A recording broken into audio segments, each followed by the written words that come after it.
ఓఢ్ర దేశంలో ఓఢ్ర దేశ రాజులతో శిక్షింపబడిన శ్రీనాథుడు నట్ట నడివీధిలో నిర్యాణ కాలంలో ఇలా చెబుతున్నాడు.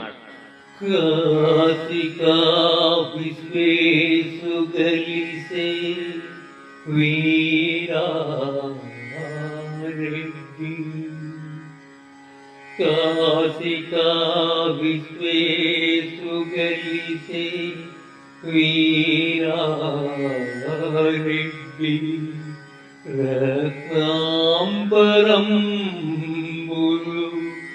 ఏరాయడీచు,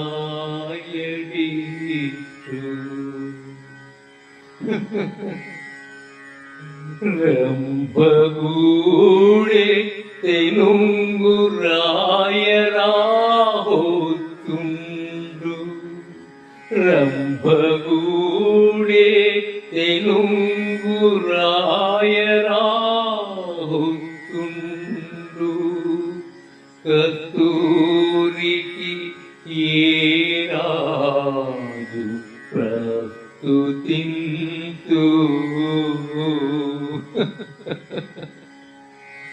స్వర్గస్థుడయ్యే విసన మంత్రి, స్వర్గస్థుడయ్యే విసన మంత్రి, మరి హేమ పాత్రాన్న మెవ్వని పంక్తి గలదు,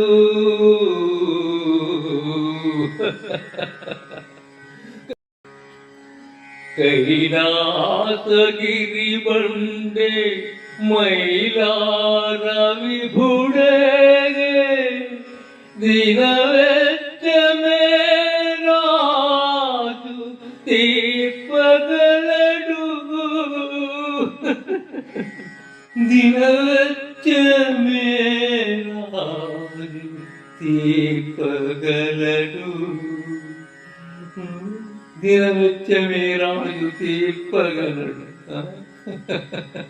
భాస్కరుడు ముందే దేవుని పాలి కరిగే, భాస్కరుడు ముందే దేవుని పాలి కరిగే, కలియుగంబులని కనుండ కష్టమనుచు,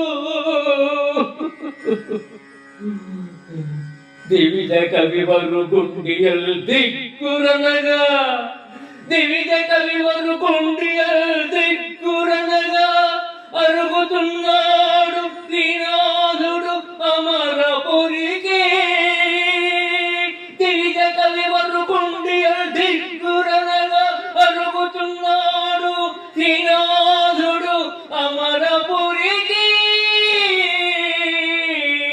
అరుగుతున్నాడు శ్రీనాథుడు అమరపురికి.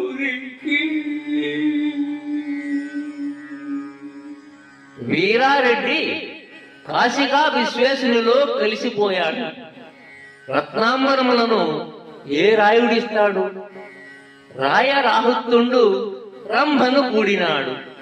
కస్తూరికి ఏ రాజు ఇస్తాడు?